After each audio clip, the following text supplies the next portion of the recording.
नमस्कार. काल आपण बोलत होतो आर्थिक समायोजन किंवा पैशाचा बंदोबस्त कसा करायचा. आणि बंदोबस्त म्हणताना दोन्ही अर्थांनी मला बंदोबस्त म्हणायचं आहे. एक तर पैसा आवळून ठेवला पाहिजे, त्याला कैद करून ठेवलं पाहिजे किंवा त्याच्या मुसक्या आवळल्या पाहिजेत, या अर्थानं बंदोबस्त म्हणायचं होतं. आणि व्यवस्था कशी करायची या अर्थाने मला बोलायचंच आहे. माझ्या स्वतःच्या काही जगण्याबद्दलच्या कल्पना आहेत, पैशाबद्दलच्या काही कल्पना आहेत. त्यात जगण्यात पैसा किती कमवावा, तर तो गरजेपुरताच कमवावा या मताचा मी आहे. आणि गरजा म्हणताना पुन्हा गरजा हा शब्द व्यापक आहे. तर मूलभूत गरजा असा शब्द मी नेहमी वापरतो. मूलभूत गरजा म्हणजे काय, तर तुम्हाला जगण्यात जे जे लागणार आहे तेवढ्यापुरताच पैसा असला पाहिजे. हे आजच्या बाजारू जगात कळणं जरा अवघड आहे. आणि 80 नंतर जे जग जन्माला आले त्याला कळणं तर खूपच अवघड आहे. याचं खरं कारण 80 नंतर या जगभर बाजारूकरणाचा अतिशय मोठा स्फोट झाला आणि सगळे त्या चपेटात आले. सगळे त्या कोंडीत सापडले किंवा संसर्गात अडकले आणि एक नकली आयुष्य सुरू झालं. आणि ते बाजारू आयुष्य होतं, बाजारीकरणाचं आयुष्य होतं. आणि त्यात तुम्ही नको असलेल्या गोष्टीसुद्धा तुमच्या गरजांमध्ये आणून ठेवल्या.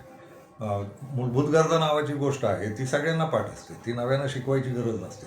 अन्न, वस्त्र, निवारा हे 3 शब्द आहेत पहिल्यापासून. आणि त्यात मग आत्ता आरोग्य वगैरे असे शब्द जोडले गेलेत. शिक्षण हा शब्द जोडला गेला आहे.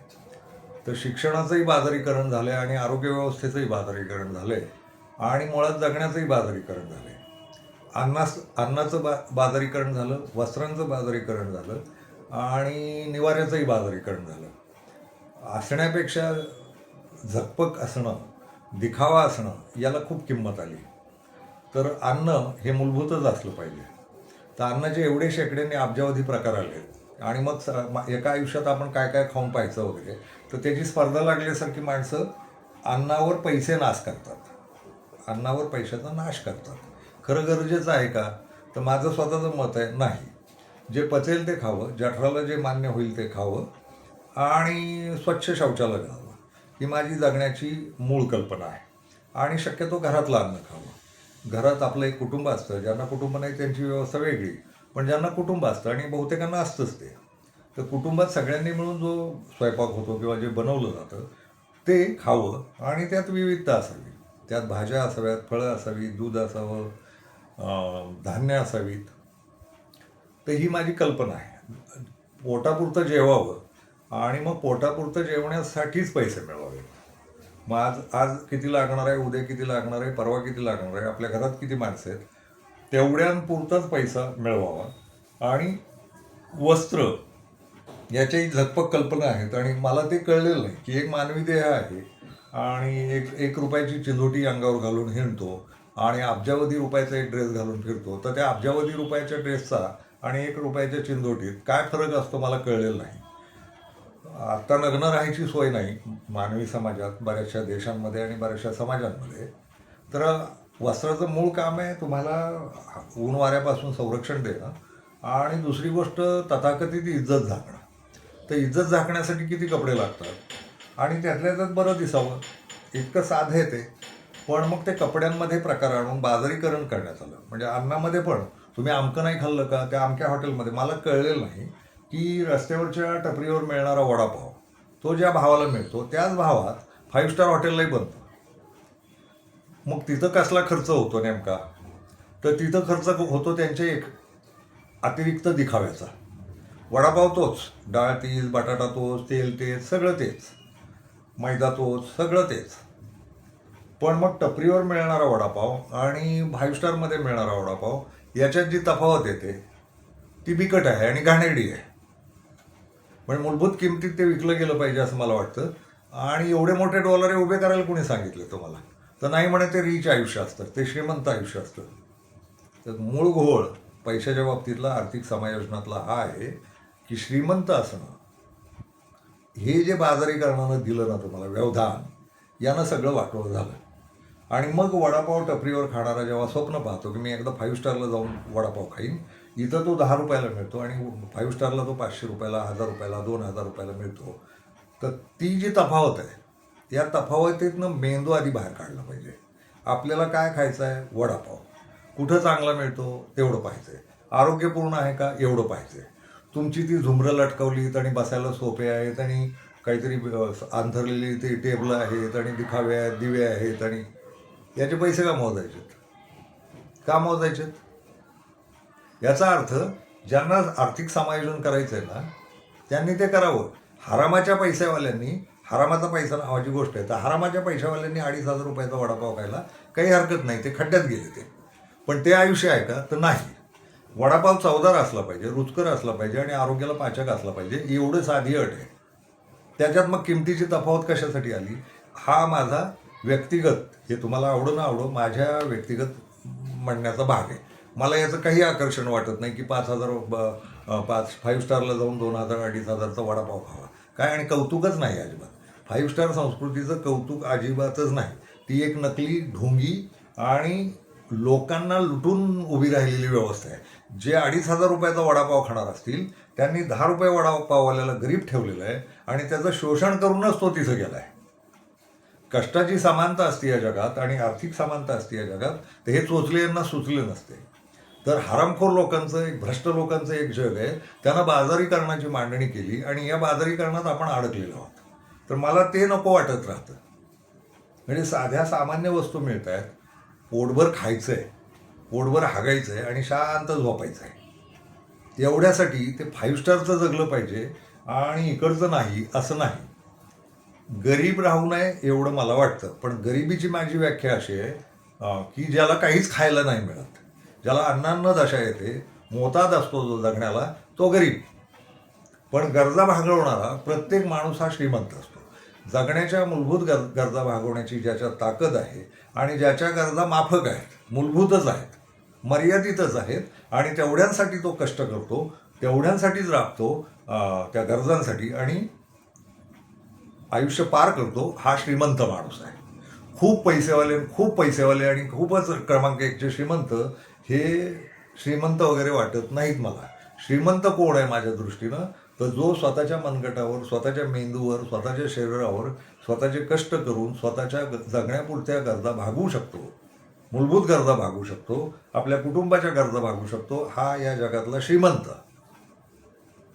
आणि जो गरजा भागवू शकत नाही, त्याला अडथळे येतात, तो गरीब. बाकी हे जे श्रीमंत नावाचा जो वर्ग आहे ना, हा बोगसच आहे. याचा काही उपयोग नाही. म्हणजे ते वडापाव खाऊन त्यांच्या जठरात जे काही गरिबांच्या जठरात होणार असतं ना, वडापाव खाऊन, तेही त्यांच्या जठरात होणार असतं. म्हणजे कोणतरी अमुक क्रमांकाचा एक क्रमांकाचा श्रीमंत आहे, तो जेवायला पोटाच्या बाहेर जेवू शकत नाही आणि तो किती 10 रुपयाचा वडापाव 2,500 रुपयाला खाऊ दे, त्याचं पचन होणारच आहे आणि त्याचा अंतिमता गू होणार आहे. इतकं साधं आहे. त्यामुळं तो फारच श्रीमंत झाला आहे म्हणून तो सकाळी कमोडवर बसल्यावर हिरे माणकं आणि चांदी सोनं हाकतो असं होत नाही. त्याला गुज पाडावा लागतो. तर इतकं साधं आहे ते. तर मूलभूत जगण्याचा विचार करणं, जगणं कशासाठी आहे? तर जगण्याचा आनंद आहे. कशात आहे? तर मूलभूत गरजा भागवण्यात आहे. ही मूळ व्याख्या आहे आर्थिक समायोजनाची, नियोजनाची. मेंदू शांत असला पाहिजे आणि कोणाशी स्पर्धा नसली पाहिजे. म्हणजे माझ्या घरात जे जे आहे मूलभूत लागणारं मला ते आहे, पण दुसऱ्याच्या घरात त्याच्यापेक्षा भारी आहे असं काही नसतं. त्या भारीचा काही उपयोग नाही. ते भारी तेही कुजणार असतं, हेही कुजणार असतं, आपणही मारणार असतो आणि तेही मारणार असतं. तर जगण्याचा मूलभूत अर्थ करणं, कशासाठी जन्माला आलोय आपण? तर आपल्या कष्टावर आपण उभं राहणं, आपल्या कष्टावर आपल्या कुटुंबातल्या लोकांना जगवणं आणि त्यांच्या मूलभूत गरजा भागवणं. कुणी नागडं न राहणं, कुणी उघडं न राहणं, कुणी उपाशी न राहणं आणि बिनछताचं न राहणं, एवढं मूलभूत आहे. त्या मूलभूताच्या गरजा भागवणं आणि तेवढ्यासाठीच राबणं, हे म्हणजे आर्थिक समायोजनातलं माझं मुख्य तत्व आहे. आता राहिले मुद्दे काही कष्टाचंही काय आहे. मग कष्ट कुठले करावेत? तर मग मागच्या एपिसोडमध्ये मी म्हणालो तसं कष्ट मिळतील ते करावेत. कुठल्याही कष्टाला लाजू नये आणि राबावं खूप. तुम्हाला जे जे जमतं ते करावं. तुमची शरीरशक्ती, तुमचं मेंदूची शक्ती जिथं वापरात येईल तिथं राबावं. मग ते काही असेल. मग डिग्रीवर अवलंबून राहू नये. जी डिग्री मिळाली त्याच्यावरच नाही. आणि सगळ्यात महत्त्वाचं, ही काही शिक्षणं घेतलेली असतील तर जर घरात आणखी काही पारंपरिक उद्योग असतील तेही शिकत राहावेत.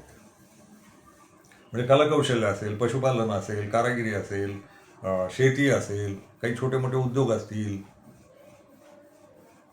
बरेच व्यापार असतील, तेही शिकत राहावं. आणि नोकरी असेल तर नोकरी पण करत राहावी. आणि मला असं वाटतं, आर्थिक समायोजनातलंच बोलतो, दिवसाचे 8 तास मन लावून काम करावं. मला 2-2 पाळ्यांमध्ये काम करणारे लोकही आयुष्य वाया घालवतात असंच वाटतं. कारण खूप पैसा आणि लोकांच्या पैशाच्या स्पर्धेला लागणं असं त्यांचं जगणं असतं. तर हे मला कंटाळवाणं वाटतं. सोपं असं आहे की 8 तास मन लावून राहा, जे काही राबत असाल, शेती करत असाल, नोकरी करत असाल, लेखक असाल, कवी असाल, काही असा, कलावंत असा, राबण्याचा वेळ 8 तास असला पाहिजे, झोपण्याचा वेळ 8 तास असला पाहिजे, जेवणाचा वेळ 2 तास तरी असला पाहिजे, आणि मग उरलेल्या वेळात सुंदर दर्जेदार करमणुकी करून घेतल्या पाहिजेत. थिल्लर करमणुकी नव्हे. मोबाईल हातात आहे तर रीलं बसला पाहता 8-8 तास, असं नाही चालणार. रीलं पाहिजे असतील तर जरूर पाहावी, त्यातही बौद्धिक काम खूप असतं. यूट्यूब आहे किंवा सोशल मीडिया आहे, टी व्ही आहे, वर्तमानपत्र आहे, पुस्तकं आहेत, नाटकं आहेत, मनोरंजनाचं जे आहे ते मनोरंजन करायलाही माझी हरकत नाही. पण मनोरंजनाच्या नावाखाली पुन्हा साध्या थिएटरला जाऊन पिक्चरं बघावीत किंवा मोबाईलवर पिक्चरं बघावीत, डोळ्यांचं वाटोळं होणार नाही एवढं पिक्चरं बघावीत, आणि ते जे काही मॉल आणि मग तिथं जाऊन थिएटरमध्ये बसणं आणि मग ते फालतूच्या एका टुकार पिक्चरसाठी किती, त्यातही जी तफावत आहे 5 स्टार आणि 10 रुपये टपरी, यातली जी तफावत आहे ती मॉल आणि असं, तर ते ठरवावं की आपल्याला मनोरंजन तर करून घ्यायचं आहे, पण कशाकशातनं होईल. आणि आणखी एक आहे, आनंद मिळाला पाहिजे मनोरंजनातनं, पण ज्ञानसुद्धा मिळालं पाहिजे. मनोरंजनाचं स्वरूप ते आहे, या आर्थिक समायोजनात येते. मनोरंजन म्हणून कुठल्या तरी टुकाराचा चित्रपट लागला आणि तो सुपरस्टार आहे आणि ते बघायला जायलाच पाहिजे बुवा, नाही तर गेलं तर आपलं आयुष्य वाया जाईल आणि आत्मा मोक्षाला पोहोचणार नाही, असले भंपकपणे करत बसू नये. खरोखरच दर्जेदार करमणूक असावी, थिल्लरपणा नसावा आयुष्यात, पानचटपणा नसावा, आणि चांगलं काय असेल त्यातलं. अगदी पोरं लैंगिक काही पाहत राहतात, तर लैंगिकतेतलंही दर्जेदार पाहावं, ज्ञानाचं पाहावं आणि आनंद देणारं पाहावं. म्हणजे लैंगिक गोष्टी पाहायला, वाचायला माझी काही हरकत नाही, पण तुम्ही काय पाहता तर विकृत, बटबटीत, घाणेरडं असं काही असेल तर ते नाही. आणि मग आर्थिक समाज योजनातला पुढचा एक मुद्दा येतो माझ्या डोक्यात, तो म्हणजे आरोग्य. आता आरोग्य आणि शिक्षण ही धंदेवाईक गोष्ट झाली आहे. तर मुळात हे कळालं पाहिजे की शिक्षण कशासाठी आहे. तर शिक्षण हे तुम्हाला समाजात मिसळण्यासाठी आहे, पहिली गोष्ट. समूहात जाऊन वावरण्याची ताकद तुमच्यात आली पाहिजे, हा एक मुद्दा आहे. दुसरी गोष्ट, तिथं ज्ञान मिळतं का. तर आत्ता बाजारू जगानं तुम्हाला सांगितलं की चांगल्या शाळा असतात या जगात. माझं स्पष्ट मत आहे, एकही जगातली शाळा चांगली नसते आणि एकही शाळा वाईट नसते. मुळात ही जगच मोठी शाळा आहे. त्यामुळे तुमचं पास नापास हे निरर्थकच समजतो मी. पास व्हायचं असेल ना तर चांगला माणूस होण्याच्या बाजूनं पास झालं पाहिजे. चांगलं माणूस व्हायचं असेल तर ज्ञानी झालं पाहिजे, त्याच्यासाठी वाचनात झालं पाहिजे, त्याच्यासाठी लिखाण झालं पाहिजे. ते हे कुठेही मिळू शकतं. शाळा मूर्ख किंवा ज्ञानी असू शकतं. उदाहरणार्थ, मराठी शुद्ध लेखन न येणारा मास्तर हा मास्तर असूच शकत नाही. मराठी व्याकरण न येणारा मास्तर हा मास्तरच असू शकत नाही. तर चांगलं मराठी येणारा शिक्षक आहे का, चांगलं इंग्रजी येणारा शिक्षक आहे का, चांगला इतिहास येणारा शिक्षक आहे का, चांगला भूगोल येणारा शिक्षक आहे का, याची तपासणी करा, शाळेच्या इमारतीची नव्हे. आणि मग त्याच्या ज्या अतिरिक्त फी आहेत, माझा पोरगा अमुक अमुक ठिकाणी शिकायला आहे आणि त्याची दर महिन्याची फी 5 लाख रुपये आहे, काहीही नाही, काहीही फरक पडणार नाही. जगणं सगळ्यांचं एक समान आहे. मेंदू थोडासा फरक असू शकतो, तो ज्ञानाचा असू शकतो, आणि ज्ञान जगभर उपलब्ध आहे. त्यामुळे अमक्या शाळेच्या इमारतीत मग त्यांचं हॉस्टेल भारी आहे, मग ते IIT अमुकचं लयच भारी आहे, त्यांचे रिझल्ट भारी आहेत, अजिबातच नाही. जगण्याचं सम्यक ज्ञान, जगण्याचं मूलभूत ज्ञान, माणूस होण्याचं ज्ञान आणि कष्ट करण्याचं ज्ञान हे कुठेही मिळू शकतं. त्यामुळे या शाळांचं बाजार त्यातनं बाहेर आलं पाहिजे. आपली मुलं कुठं शिकवायची हे ठरवता आलं पाहिजे. मुलं साध्या शाळांमध्ये शिकवा. तो जो भपका आहे ना, काही गरजेचं नाही, आणि जगभरच्या शाळा साध्याच केल्या पाहिजे.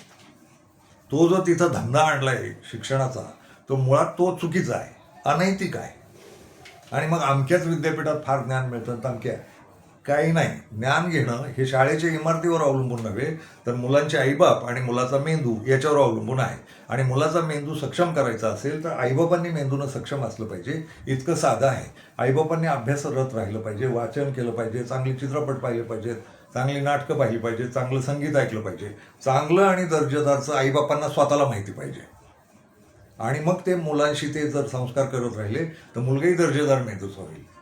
आणि मग ते 10वीला पोरगा माझा आणि 12वीला पोरगा आहे तर त्याचा ताण घेण्याची गरज नाही. आणि तो पहिल्या क्रमांकानं झाला पाहिजे काहीही गरजेचं नाही. तो सामान्यपणे पास झाला तरी चालतंय. त्याला जगण्याचं कष्टाचं मूलभूत शिक्षण एवढंच आवश्यक आहे. ही माझी मतं आहेत बरं का. ही तुमच्यावर लादत बिदत नाही आहे.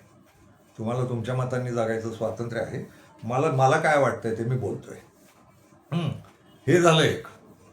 आता आरोग्य नावाची व्यवस्था आहे ती घरातच सांभाळता येते. आरोग्य व्यवस्था म्हणजे दवाखाने आणि औषधं टाळण्याची सुंदर व्यवस्था म्हणजे आरोग्य व्यवस्था. आत्ता झालंय असं की आरोग्य व्यवस्था म्हणजे काय तर तुम्ही दवाखान्यात जायचं, आजारी पडायचं, रोगराया घ्यायच्या आणि औषधं घ्यायची. डॉक्टर आणि औषधाची दुकानं यांचे धंदे बल्ले बल्ले चालतील म्हणजे आरोग्य व्यवस्था. इकडे एवढ्या बाजारूकरणाला आलोय आपण, हा टुकारपणा आहे. आरोग्य हे घरानं सांभाळायची गोष्ट आहे. मग आरोग्य सांभाळण्याच्या गोष्टी कुठल्या कुठल्या आहेत तर खूप लोक सांगतात व्यायाम केले पाहिजेत. व्यायामाची फार गरज असते असं नव्हे. शारीरिक कष्टांची गरज असणं, थोडं घाम येईपर्यंत कष्ट करणं ही व्यायामाची साधी कल्पना आहे. जिममध्ये जाऊन बॉड्या करणारे लोक हे या जगातले तद्दन मूर्ख लोक आहेत असं माझं मत आहे. त्या बॉडीचं करणार काय? 5-10 वर्षासाठी त्या बेटकुळ्या दाखवणं आणि गट्स कट्स काय जे दाखवणं यानं होणार काय? आयुष्याची 100 वर्ष जर जगणार असू त्यातले 20-25 वर्ष कोणावर तरी लाईनी मारण्यासाठी त्या बॉड्या करत हिंडणं हा मूर्खपणा आहे. व्यायाम साधे करता येतात, घरगुती करता येतात, गावठी करता येतात. जिमवर पैसे खर्च करण्यापेक्षा घरात जे जमेल योगासनं सुंदर आहेत. योगासनं करावेत. चिवट राहणं, चिकट राहणं, तगडं राहणं हे शरीराच्या अंतर्गत यंत्रणेचं आहे. आतलं शरीर बरं तर तुम्ही बरे. तुम्ही लुकडे आहात का जाडे आहात का बॉड्या आहेत आणि त्याचा काही फरक पडत नाही. मानवी आयुष्यात त्या बेटकुळ्यांना फारसा अर्थ नाही. आणि आता मुळात युद्ध करायला जायचं नाही, मारामाऱ्या करायला जायचं नाही. तसं आयुष्य असेल तर त्या बेटकुळ्यांचं करणार काय? बॉडी बिल्डिंग तर ते कट्स बीट्स तर ठीक आहे ते, पण त्याच्यावर खर्च करू नये. घरी कट्स येतात का बघावं आणि कट्सच्या नादी लागू नये. ढेरी वाढणार नाही याची दक्षता घ्यावी, मांस वाढणार नाही याची दक्षता घ्यावी, ढेबरं वाढणार नाही याची दक्षता घ्यावी. ढेबरं न वाढू देणं म्हणजे आरोग्य व्यवस्था. आणि मग आरोग्य व्यवस्थेत अन्न येतं. आपण काय खातो? मी आर्थिक समायोजनाचंच बोलतोय अजूनही. आपण काय खातो तर घरचं अन्न खाल्लं पाहिजे. भाकऱ्या, कालवणं, भाज्या, फळं, दूध. आणि दुधाबद्दलही वाद चालले जातो. दूध आपलं नसतं म्हणून प्यायचं नसतं वगैरे वगैरे. तर ठीक आहे म्हणजे ते वाद शास्त्रीय पद्धतीनं सोडवा, पण मूलभूत जेवढं आहे तेवढं घरचं अन्न खावं. बाजारात जाऊन मग ते हॉटेलिंगला जाणं आणि काहीतरी खायला ते एखाद दिवशी करमणूक म्हणून ठीक आहे, पण मग हॉटेलाचंच खाणं, मग हॉटेलवर पैसे खर्च करणं काय गरजेचं आहे? जे घरी मिळणार आहे ते तिथं जाऊन काय करणार आहे? चवीत बदल झाला पाहिजे. चव बदलायची आहे. घरातच खूप आहे ना, खूप मसाल्याचे पदार्थ आहेत, खूप विविध चवींचे पदार्थ आहेत, ते घरातच आहेत तर ते खावेत ना. तर हॉटेल नावाची जी काही बाजार व्यवस्था झाली ती कशासाठी आहे? कुणाला जगवायचं आहे? त्यात तुम्हाला तुमचं मरण आहे तिथं. ते कसं बनवतात, काय बनवतात, त्यात काय मिसळलेलं असतं, पुन्हा पाकिटं मिळतात आता. तर हॉटेलिंग टाळताच आलं पाहिजे. बोगसच प्रकार आहे तो. उठसूट आपलं कंटाळा आलाय थोडा म्हणून चालले. सगळ्यांनी मिळून स्वयंपाक करावा घरात. सगळ्यांनी, घरातल्या सगळ्यांनी मिळून करावा. जमेल तसं वाटलं स्वयंपाकाचा वेळ ठरवावा आणि एन्जॉय करायचं म्हणून, करमणूक करायची म्हणून सगळ्यांनी मिळून स्वयंपाक करावा. इतकं साधं आहे ते. मग ती बायकोची जबाबदारी मग नवराच करील किंवा असं नाही. पोरं बाळं सगळ्यांनी मिळून स्वयंपाक जेवण ही जगण्यातली पहिल्या क्रमांकाची गरज असल्यामुळं स्वयंपाक जेवण हे बाळांसह सगळ्यांनी मिळून करण्याची कृती आहे. एक बाई खपत मरते तिथं आणि चुलीजवळ आणि आपण आपले टाईमपास टी व्ही पाहत बसलोय, पेपर वाचत बसलोय आणि असले भंपक चाळे सोडून द्यावेत. घरानं स्वयंपाकाचा सुद्धा वेळ ठरवावा आणि आनंद घेत घेत करावा ना. थोडं हे तू कर, थोडं ते कर. समुदायानं स्वयंपाक करण्याची पद्धत सुरू करावी कुटुंबानं. आणि एकटे असतील तर एकट्यानं स्वतः स्वयंपाक करून खावा. पण समुदाय असेल, घरात माणसं असतील 2, 3, 4, 5 काही जे असतील ना, त्यांनी सगळ्यांनी मिळून स्वयंपाक करावा. ही कला शिकली पाहिजे. मग ते बाहेर मग चवी पण येतील वेगवेगळ्या. आणि घरात खूप पदार्थ आणता येतात आणि विविधता आहे हो अन्नाची आणि पदार्थांची, फळांची सगळी विविधता आहे. ती घरात आणा ना आणि तिथं करून खा. तर त्या हॉटेलचे जाळे, ते टुकार पदार्थांसाठी नको ती भाव. पुन्हा त्यांच्या किचनमध्ये काय चालू असतं आणि भारतात नाहीच व्यवस्था चांगली. भारत हा अन्न देण्याच्या बाबतीत बेईमान देश आहे. हॉटेलमध्ये म्हणतो मी, काय आज चालू असेल, मध्ये बातम्या पण आल्या होत्या, कुत्र्यांचं मांसच विकत होते, खायला घालत होते लोक. इथं काही चालू शकतं. तर ते करण्यापेक्षा आरोग्य व्यवस्था दुरुस्त ठेवायची असेल तर घरातलं अन्न खाणं, काय खातो याचा विचार करणं, ते शरीराला किती उपयुक्त आहे याचा विचार करणं, जी माहिती सहज उपलब्ध आहे याच्यावर लक्ष दिलं तर आर्थिक समायोजन जमू शकतं. आता काही मुद्द्यांच्या बाबतीत येऊ. आरोग्य, व्यायाम याच्यावर बोललो आपण, पण काही मुद्द्यांच्या बाबतीत यायचंय. ते जरा गंभीर आहे की जे कष्ट करणार आहोत ना आपण, ते बहुधा आपल्या माणसांमध्ये राहूनच करावेत. मला स्थलांतरांचा थोडा कंटाळा आहे. तेजुताई,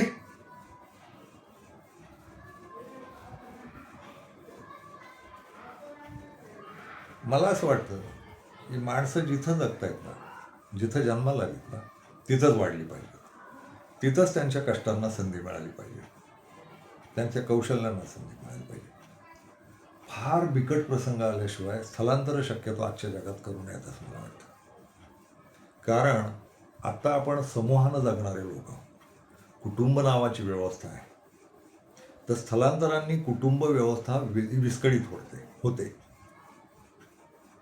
ज्यांना खूपच आवश्यक आहे त्यांनी स्थलांतर करायला हरकत नाही, पण ज्यांना गरज नाही असे लोकही शहरांकडे पळत राहतात,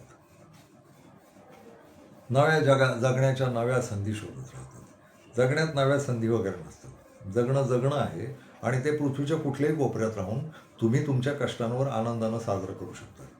तर तुम्हाला जर कष्टांना संधी मिळत असेल आपल्याच परिसरात, तर परिसर सोडून जाऊ नये आणि शक्यतो संध्याकाळी कुटुंबात परतावं, कुटुंबात राहण्याचा आनंद घ्यावा. कारण आपण कुटुंबासाठीच अधिकाधिक जगतो.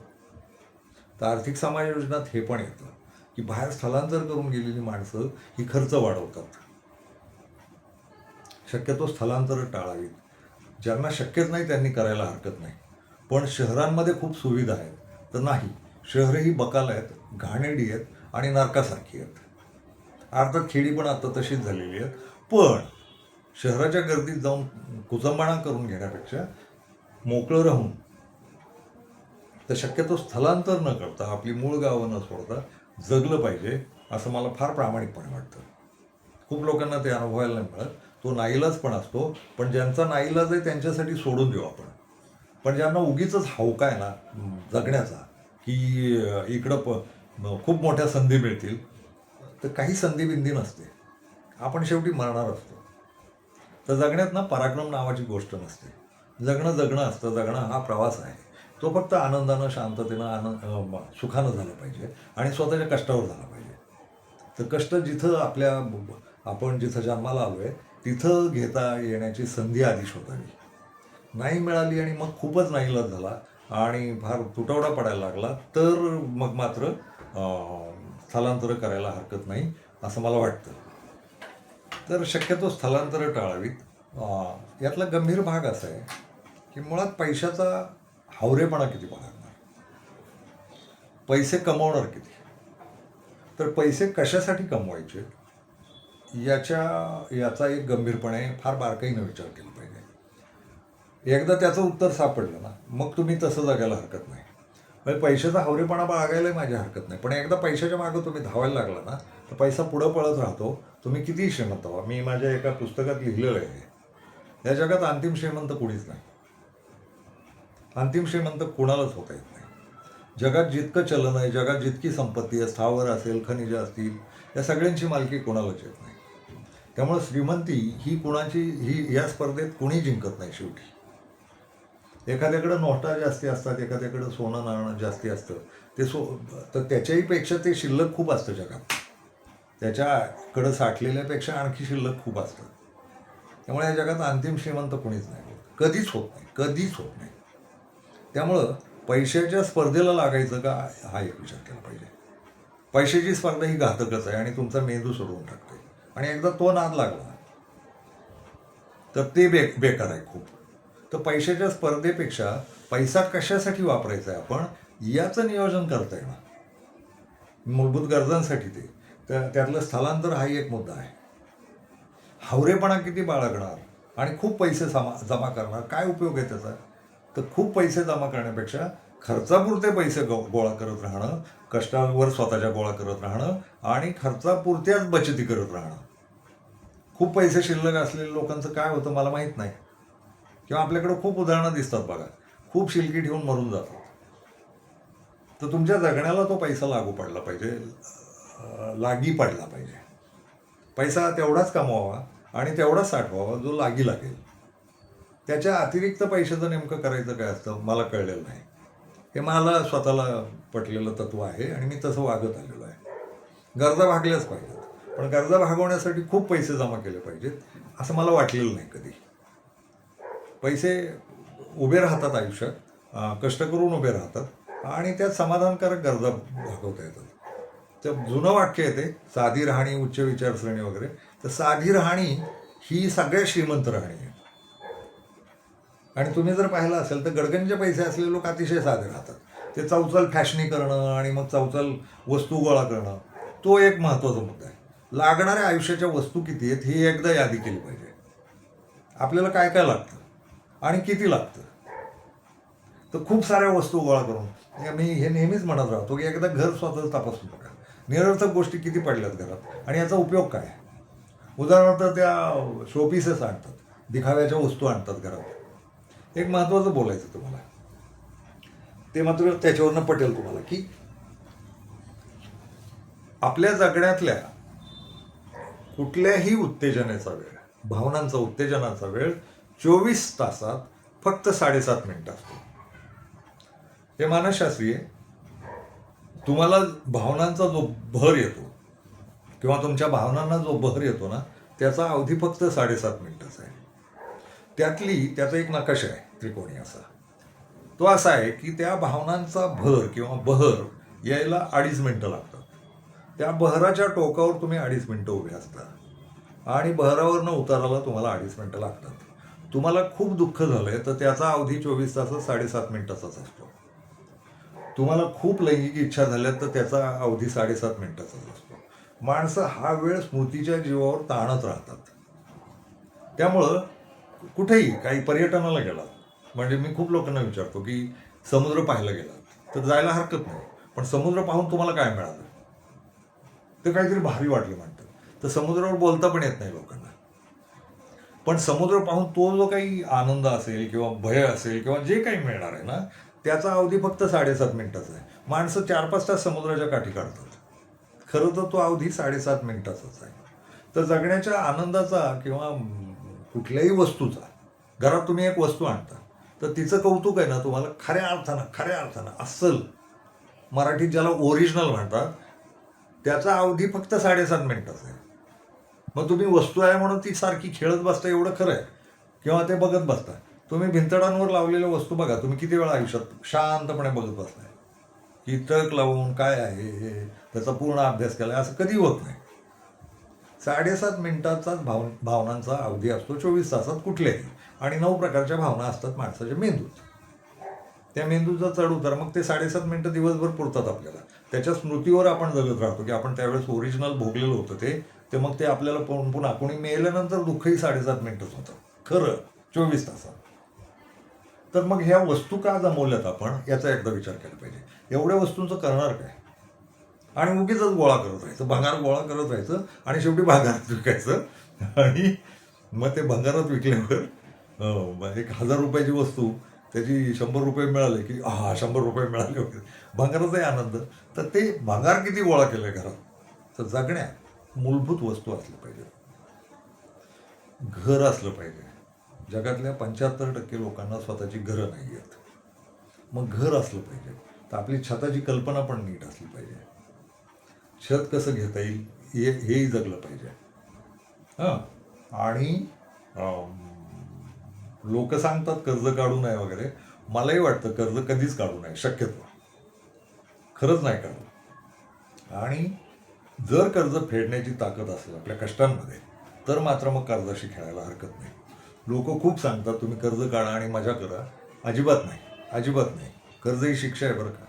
आणि आणखी एक आहे, तुम्ही कितीही लोकांना गंडवत असला ना, आपण कर्ज करून खूप लोकांना फसवलं समजा, तर आपल्या मेंदूला स्वतःची छळवणूक चालू असते बरं का. याचे पैसे द्यायचे राहिले, त्याचं तोंड चुकवा, तो आठवतो मध्येच. तर छळवणूक मेंदूची करण्यापेक्षा ना निर्बळ राहावं. कर्ज काढायचं असेल तर फेडण्याची ताकद असेल तरच काढावं. आणि मग ते घरं घेणं, लागणाऱ्या जीवनावश्यक वस्तू घेणं. जीवनावश्यक वस्तू आवश्यक आहे. जीवनावश्यक काय काय आहे ठरवा. अर्थात एक आहे, काही लोक ठरवू शकतात की माझ्या घरात जीवनावश्यक आहे, मला चंद्रच घरात असलं पाहिजे. तर असलं नाही. मूलभूत जगण्याशी नियमित विचार करत राहणं आणि मग त्या वस्तू गोळा करणं असेल किंवा काही अन्न, पण अन्नाचे प्रकार, तुमच्या जगण्याचे प्रकार, करमणुकीचे प्रकार, याच्यावर जो होणारा अतिरिक्त खर्च आहे तो थांबवून मूलभूत वस्तू, मूलभूत गरजा, मूलभूत घर, मूलभूत वस्त्र, बरं दिसलं पाहिजे, स्वच्छ आंघोळ केली पाहिजे. साबणांमध्ये पण खूप प्रकार आहेत. तर मुळात आंघोळीला साबणाची गरजच नाही. साबण ही आत्ता शोधलेली गोष्ट आहे माणसानं, आणि माणूस आंघोळ खूप वर्ष करतोय, हजारो वर्ष. तर ते साबणाची गरज आहे का? तर नाही. तुमचं अंग स्वच्छ झालं पाहिजे आणि अंगावरची छिद्र निर्मळ झाली पाहिजेत, म्हणजे मळ नसलेली राहिली पाहिजेत, आणि तुम्हाला नव्यानं घाम आला पाहिजे. याच्यासाठी आंघोळ करायची असते. पण मग ते साबणं, साबणाचे प्रकार आणि मग त्याच्या जाहिराती. सगळ्यात महत्त्वाचं, शक्यतो जाहिरातींवरनं काही घेऊ नये, जाहिराती पाहूच नये. कारण जाहिरात ही तुम्हाला पकडण्यासाठीच असते, तुमच्या मेंदूला, आणि ती तिचं आकर्षण वगैरे करून करायचे. मध्ये एक मला ती जाहिरात आठवते अतिरिक्तमध्ये, ते बागलांमध्ये फवारण्याचं काहीतरी येतं, सुगंधी, किळसवाणी जाहिरात होती ती. आता ती बंद झाली, पण मधल्या काळात ती सारखी जायची की एक पुरुष असं ते फवारतो आणि हजारो बायका त्याच्या मागे लागतात. हा स्त्री जातीचा अपमान होता. किळसवाणी जाहिरात होती ती तसलं फवारल्यावर हजारो बायका. त्यांचं करणार काय? कशाला लागतात एवढ्या बायका? ते इतकं साधं आहे. ते मूलभूत गरजाही कळल्या पाहिजे. या अर्थार्जनामध्ये मग माणसांवर खर्च करतो आपण, तो आपल्या माणसांवरच केला पाहिजे ना. आणि लफडी नाही केली पाहिजे. लफड्यांवर खूपच खर्च होतो. हे आर्थिक समाज योजनातच येतं. आपल्या एका व्यक्तीवर कुठल्या तरी प्रेम करावं, घरातल्या माणसांवर प्रेम करावं आणि त्यांच्यात गुंगून राहावं. हेही मूलभूत आहे. हे माझं आहे बरं का. पुन्हा तुम्ही लावून घ्यायचं की नाही तुमचं तुम्ही ठरवा. फक्त हे पण आहे त्यात. राहिलं सोनं नाणं घेणं, तर आत्ता एक महत्त्वाचं सांगायचं म्हणजे 92ला गॅट करार झाले, त्याचे दुष्परिणाम खूप आहेत, आजही भोगतोय आपण. ते म्हणजे बँकिंग सिस्टीम उद्ध्वस्त करून टाकायची असं ठरलेलं आहे, आणि ती बऱ्यापैकी उद्ध्वस्त झाली आहे. पैशाची बचत कुठं करायची हा मूळ मुद्दा आहे. तर खूप लोक सोन्यात गुंतवणूक करतात. तर मला स्वतःला कधी सोन्यात गुंतवणूक करावी वगैरे वाटलेलं नाही, कारण ते सोनं साठवणार, मग ते कुठे काळानुसार त्याचे भाव वाढत जातील वगैरे. ठीक आहे ते, पण मला नाही त्याच्यावर विश्वास. आणि आता तर काहीतरी अतिरेकच झाला आहे तो. अतिशय जगाच्या भांडवलशाही व्यवस्थेचे आपण बळी आहोत, आणि त्या भांडवलशाहीनं शिकवलं आहे आपल्याला की तुम्ही खरेदी करत राहा. मग 1,80,000 रुपये तोळा सोनं उद्या 2 लाख होईल, परवा 2.5 लाख होईल, आणि त्याचा भाव मिळेल? नाही मिळत. तो नाही मिळत. तुम्ही आज 1 लाख रुपयाचं सोनं घेतलं आहे आणि उद्या ते आजच्या तारखेला 1 लाखाला जे मोल आहे ना, ते अजून 10 वर्षांनी ते सोनं 2 लाखाचं झालं ना, तर त्या 2 लाखाला आजच्या 1 लाखाचीच किंमत असते. ते उपयोगी पडतं वगैरे? बहुधा नाही पडत. खूप कमी वेळा ते पडतं, आणि खूप कठीण परिस्थितीत असलेल्या लोकांना पडतं. बाकी सगळ्यांवर कठीण परिस्थिती येते असं काही नाही. त्यामुळे सोन्या चांदीचा मोह टाळता आला तर टाळावा, अशा मताचा मी आहे. माझ्या घरात ते चालत नाही. आम्ही कसलंही सोनं नाणं जमवलेलं नाही. माफक जे काही असेल हौसेचं थोडंसं, ते कानातलं, असं काही असेल ते, मला ते नावं पण पाठ नाही आहे, मला ते आवडत पण नाही आणि नाहीच आहे म्हणजे. तर ते सोनं नाणं याच्या मोहात नाही पडावं. जगण्याच्या मूलभूत गरजा याच्यावर पडावं. आरोग्यव्यवस्थेबद्दल बोललो मी, तर ते आरोग्यव्यवस्था म्हणजे मग दवाखाने किती टाळता येतील हे एक पाहावं. आणि गेलो तर आत्ता लागतंच औषधाला पैसा, तर तेवढा एक असावा. आणि बचतीच्या नावानं सांगायचं असेल तर सोन्या नाण्यात बचत करू नये. आणि बँकिंग सिस्टीम, पतसंस्था आणि शेअर मार्केट हे आत्ता घातक आहे. पूर्वी बँका हे सेवा देणाऱ्या होत्या. आता बँका ह्या ग्राहकाला छळणाऱ्या गोष्टी झाल्या. त्यांची व्याजं कमी झालीत, किंवा ते त्यांच्या ठेवींचं ते जे काय असतं, ठेवीत पैसे ठेवायला हरकत नाही, तेवढा एक बरा मार्ग आहे. आणि पोस्टात काहीतरी त्या ठेवी ठेवल्या जातात आता, तेही बरं आहे. पण मध्ये काहीतरी ते गोल्ड कार्ड वगैरे आलं होतं, ते सरकारची फसवणूक होती. विमा सगळा विकलेला आहे आत्ताच्या सरकारनं. विमा हा धोकादायक झालेला आहे आणि ते कधी मोडकळीला येऊ शकतं. म्हणजे चुकीच्या लोकांना विमा स्वतः शेअर मार्केटमध्ये उतरला आहे आणि शेअर मार्केटची मी त्या अर्थानं किळसच करतो. शेअर मार्केटवाले आपल्याला मूर्ख समजतात की यांना काही कळतच नाही, तर तो जुगार आहे. आणि जगात कुठल्याही प्रकारचा, जगण्यात कुठल्याही प्रकारचा जुगार टाळला पाहिजे. लॉटरी नाही घ्यावी, जुगाराला बसू नये, व्यसनं करू नयेत, कुठल्याच प्रकारची व्यसनं करू नयेत, कुठल्याही प्रकारचे जुगार खेळू नयेत, कुठल्याही प्रकारचे नाही. शेअर मार्केट हा जुगार आहे आणि त्याच्यात दर महिन्याला किमान 4 लाख लोकांच्या मुंड्या मुरगळल्या जातात आर्थिक बाबतीत आणि उद्ध्वस्त केलं जातं त्यांचं आयुष्य, हे मला माहिती आहे. ते फार वर येऊ दिलं जात नाही, कारण तो बाजारू जग आहे आणि भांडवली जग आहे. ते त्यांच्या जाहिराती करत राहतात आणि मग या कंपनीत गुंतवणूक, त्या कंपनीत गुंतवणूक. माझं स्वतःचं मत आहे, एखादा उद्योगपती असेल त्यानं स्वतःच्या भांडवलावर कंपन्या चालवाव्यात, रोजगार द्यावा, उत्पादन काढावं, विकावं आणि जगावं. कंपन्यांना अधिकाधिक भांडवल कशाला लागतं? काढा बारक्या बारक्या लाखो कंपन्या, एकच कंपनी मोठी झाली पाहिजे, यांचे शेअर फार महत्त्वाचे आहेत. सट्टा बाजार असा शब्द आहे त्याला. कॉटन मार्केट, सट्टा बाजार आणि काही निश्चिती नाही त्याची. त्यामुळं ते यांचा शेअर चालत राहतो, ते खोटेपणानं चालवतात. आता भारतात ज्या कंपन्या शेअरमध्ये टिकून आहेत ना, या कुठली तरी ढोंग करून दुसरीकडनं लुटून शेअरचे भाव स्थिर ठेवतात स्वतःच्या. तर शेअर मार्केट हे बोगस प्रकरण आहे. ज्यांनी शोधले ते भांडवलदार गुंड होते, आर्थिक भ्रष्टाचार, फसवणूक करणारे लोक होते. ज्यांनी शेअर भ्रष्टाचारांनी शोधले ते त्यांच्या व्यापारासाठी शोधले. ते व्यापारी कंपनी करून त्याला आता सगळ्या समाजाला व्यापारी करायला निघाले आणि मग यातली खात्री नाही देत. बुडणार नाही का? बुडण्याची पण शक्यता आहे. कशाला बुडायचं एका आयुष्यात आणि किती बुडायचं आणि किती लाख लोकांनी बुडायचं? तर शेअर मार्केटला माझा विरोध होतोय. शेअर मार्केटवाले मला नावं ठेवत राहतात. खरं तर मी पण त्याच्यावर लेख लिहिले, असं कालच सांगितलं तुम्हाला. माझा त्या शेअर मार्केटवर विश्वास नाही आणि जर कंपन्या चालवायच्या असतील तर त्या छोट्या छोट्या चालवाव्यात, छोटे छोटे उद्योग चालवावेत, स्मॉल स्केल इंडस्ट्री असं मराठीत जे म्हणतात तसे चालवाव्यात. म्हणजे जगण्याचा रोजगारही मिळतो, उद्योगही मिळतो. तर ह्या मोठ्या कंपन्यांनी या छोट्या कंपन्या खाऊन टाकल्या, उद्योग खाऊन टाकले, व्यापार खाऊन टाकले, हे लक्षात घ्या. शेअर मार्केट हे जगातल्या सामान्य उद्योगांना, सामान्य कारागिरीला मारून टाकणारी गोष्ट आहे, हे लक्षात घ्या. त्यामुळं शेअर मार्केटचं फालतूचं कौतुक नको आणि शेअर मार्केटमध्ये पैसे गुंतवू नयेत असं माझं मत आहे. मी गुंतवलेले नाहीत, तुम्ही तुमचं बघा. मग ते पतसंस्था आहेत त्या गंडवणूक करतात, ते चिट फंडवाले त्या गंडवणूक करतात. साधी गोष्ट आहे, तुम्ही पैसे कुठेही गुंतवायला जाऊच नका. एक तर तुमच्या बँकेत जा, तिथं जे व्याज मिळेल आणि ते जे शिक्षा देतील. आता सेवा देण्याचे बँका पैसे खातात. पूर्वी ग्राहक यावा म्हणून बँक हे करायच्या, ग्राहकांना विनंत्या करायच्या. आता ग्राहक आल्यावर त्याच्यावर उपकार करतात बँका आणि कशाचेही पैसे लुटतात. कशाचे? म्हणजे ते सेवा देतात, याचे पैसे घेतात. मग याच्या मागं कसे जगले? याच्या मागं सेवा देत नव्हत्या बँका, त्यांना पगार कुठून मिळत होते? आणि आता मग आपल्या सेवेवर ते पैसे काढत राहणार आणि काय चाललंय? तर ही फसवणूक आहे. त्या बँकांच्या नादी फारसं लागू नये. ठेवायचं असेल तर ठेवी ठेवाव्यात, शांतपणे ठेवाव्यात. रोख नोटा बाळगायला पण हरकत नाही. म्हणजे माझा स्वतःचा विश्वास आहे की रोख नोटाच बाळगाव्यात, स्वतःच्या घरात साठवाव्यात आणि फार साठवत बसू नयेत. कोट्यवधी गरजेपुरत्या ते येत राहतात. आपण जर जसे कष्ट करू तर सुरक्षित घरात कपाटात पैसे असले पाहिजेत आणि घरातल्यांनी नैतिक खर्चांसाठी ते वापरले पाहिजेत. बँका हा एक इलाज आहे, पोस्ट हा एक इलाज आहे. शेअर मार्केटच्या नादी लागू नये, चिट फंडाच्या नादी लागू नये. तुमचे पैसे दुप्पट करून देतो या नादी तर कधीच लागू नये. कशाचाही मोह बाळगू नये. खूप पैसे वाढले पाहिजेत. आणि सगळ्यात महत्त्वाचं बोलायचं आहे ते म्हणजे पुढच्या पिढ्यांचा पैशानं विचार करू नये. पुढच्या पिढ्यांसाठी शिल्लक ठेवलं पाहिजे. यानं या जगाच्या आर्थिक व्यवस्थेचं वाटोळं झालेलं आहे. पुढच्या पिढ्यांचा फार विचार करत बसू नये. पुढच्या पिढ्यांना कष्ट शिकवावेत, पुढच्या पिढ्यांना ज्ञानी करावं आणि त्यांना सांगावं, तुमच्या तुम्ही उभे राहा, पाठीशी आम्ही आहोत. आणि आपण जिवंत असेपर्यंत त्यांच्या पाठीशी उभं राहावं. आपण मेल्यानंतर त्यांचं काय होणार आहे या काळजीतनं बाहेर यावं.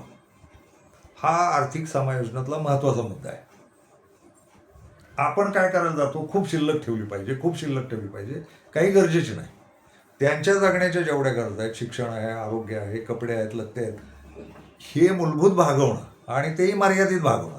ते पुन्हा 5 लाखाच्या शाळेत नेणार असेल तर खड्ड्यातच जा. ज्ञान ही वेगळी गोष्ट आहे. ज्ञानाची आधी व्याख्या करायला शिकलं पाहिजे आर्थिक समायोजनात. ज्ञान म्हणजे काय आणि आपली मुलं कशी वाढवायची. तर चांगली ज्ञानी मुलं, चांगली माणूस होणारी मुलं आणि कष्टाळू मुलं, 3 अटी आहेत. ज्ञानी मुलं तयार करणं, चांगली माणूस मुलं तयार करणं आणि कष्टाळू मुलं तयार करणं. लढदू नव्हेत, बसलेत मोबाईलवर खेळत आणि माझा बाबड्या नाही. त्याला कष्ट शिकवलेच पाहिजेत, त्याला कला शिकवले पाहिजेत, त्याला ज्ञान दिलं पाहिजे आणि कष्टाला त्याला लहानपणापासूनच राबवायला सुरुवात केली पाहिजे. स्वयंपाक करायला शिकवलं पाहिजे, भांडी घासायला शिकवलं पाहिजे, धुणी धुवायला शिकवलं पाहिजे, झाडू मारायला शिकवलं पाहिजे. हे घरातली कामं पण शिकवली पाहिजे. घरातली कामं हे महत्त्वाचंच आहे. सगळ्यात महत्त्वाचं, घरातली कामं सगळ्यांनी वाटून केली पाहिजे. याच्यात पैशाची बचत आहे, खूप बचत आहे. जी बाहेरनं कामं विकत घ्यावी लागतात, बाहेरनं विकत घ्यावं लागतं, तर घरातली कामं सगळ्यांनी वाटून करावीत. बारके बारके उपाय पण मग आम्ही केले पण ते मी सुचवतही राहतो, लिहितही राहतो. ते असे आहेत की तुमच्या गॅलऱ्या असतील, तुमच्या गच्च्या असतील, तुमच्या खिडक्या असतील, याच्यामध्ये जिथं थोडीशी उन्हं येतात, इथं आपल्या आपल्या पद्धतीचं काहीतरी कुंड्यांमध्ये, बारक्या बारक्या कुंड्यांमध्ये थोडं थोडं पिकवत राहिलं पाहिजे. मिरच्या असतील, कुठल्या भाज्या असतील, हे पिकवत राहिलं पाहिजे. हा चेंगटपणा नव्हे. एक तर ते पहिली गोष्ट म्हणजे शुद्ध मिळण्याची शक्यता आहे खूप, आणि दुसरी गोष्ट अन्नाला काही पूरक होईल आणि पैशाची बचतही होईल ना. तर घरात जेवढं जमेल ना ते स्वतःच केलं पाहिजे. वॉशिंग मशीन घ्यायला हरकत नाही, पण नसेल तर व्यायाम फार छान होतो. घरातले कष्ट हे व्यायाम देतात तुम्हाला. तब्येत तंदुरुस्त राहणं, श्वास चांगला चालू राहणं, हृदय चांगलं राहणं, जठर चांगलं राहणं, या गरजेच्या गोष्टी आहेत. आणि ते घरातल्या अन्नावर आणि घरातल्या कष्टावर करता येऊ शकतात. चालायला जाणं वगैरे ही चांगले व्यायाम आहे.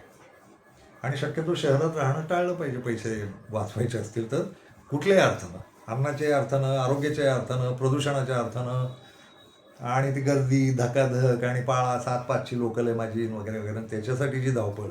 शांत सुखानं निवांत जगता आलं पाहिजे. आणि कष्ट अजून एक महत्त्वाचं, आपण जे मूळ आहोत ना, ते मूळचे सगळे 3च वर्गवारीतले आहोत. आपण मूळचे पशुपालक आहोत, मूळचे कुणबी आहोत, शेतकरी आहोत, जग सगळं, आणि मूळचे कलाकौशल्यवाले आहोत. गरजेच्या शेती आणि पशुपालनासाठी लागणाऱ्या कारागिऱ्या, हे आपलं मूळ जगणं आहे. उद्योगधंदे याच्याच पोटात येतात, कुठलेही या 3च्याच पोटात. तर याची वेळ जी होती ना, ती फार छान होती. पहाटेचं झुजूमुजू आणि त्याच्यानंतर दिवस थोडासा वर येईपर्यंत कासराभर, इतकेच कष्टाची वेळ आहे. म्हणजे सकाळी 3 तास, संध्याकाळी 3 तास माणसं शांत वेळाला कष्ट करत होते. पशुपालनाचाही वेळ हाच आहे, कारागिरीचाही वेळ हाच आहे, आणि शेतीचाही वेळ हाच आहे. तर या मूलभूत गड्यांमध्ये जाता आलं ना, आणि मूलभूतच गरजांवर केंद्रित झालं ना, तर जगणं सोयीस्कर आणि आनंदी निवांत होईल. आता ते दिवसभर धावपळ, रात्रपाळीवाल्यांचं दिवसपाळी, 3-3 पाळ्यांमध्ये काम करणारे जे लोक आहेत, वेगवेगळ्या पाळ्यांमध्ये, ते मला हालाकीचं वाटतं. जगात एकाच पाळीत काम असलं पाहिजे, आणि वाटल्यास ती कुठलीही पाळी असो, पण एकाच पाळीत असलं पाहिजे, आणि त्याच्यात तेवढंच राबलं पाहिजे. रात्री 12 ते 4 वगैरे अशा पाळ्या करणारे, त्यांचं दिनचक्र बिघडतं. सगळ्यात महत्त्वाचं, दिनचक्र पाळलं पाहिजे. हे आर्थिक समायोजनातच येतं. तुमची तब्येत ठणठणीत, तर तुमचे खर्चही कमी. तब्येत ठणठणीत राहायची असेल तर दिनचर्या खूप नियमित असली पाहिजे. वेळच्या वेळी जेवलं पाहिजे, वेळच्या वेळी आगायला गेलं पाहिजे, आणि वेळच्या वेळी झोपलं पाहिजे. आणि मध्ये मध्ये ते मग समागम वगैरे जे काही उद्योग असतील, करमणुकी वगैरे, हे सगळे मधल्या वेळात करता येतात, पण यांच्या वेळा ठरल्या पाहिजेत. ज्यांच्या या जठराच्या वेळा ठरल्या त्याचं आयुष्य सुखी. जठराची वेळ ही झोपही वेळेवर आणते आणि हागायलाही वेळेवर आणते. तर हे पाळता आलं पाहिजे.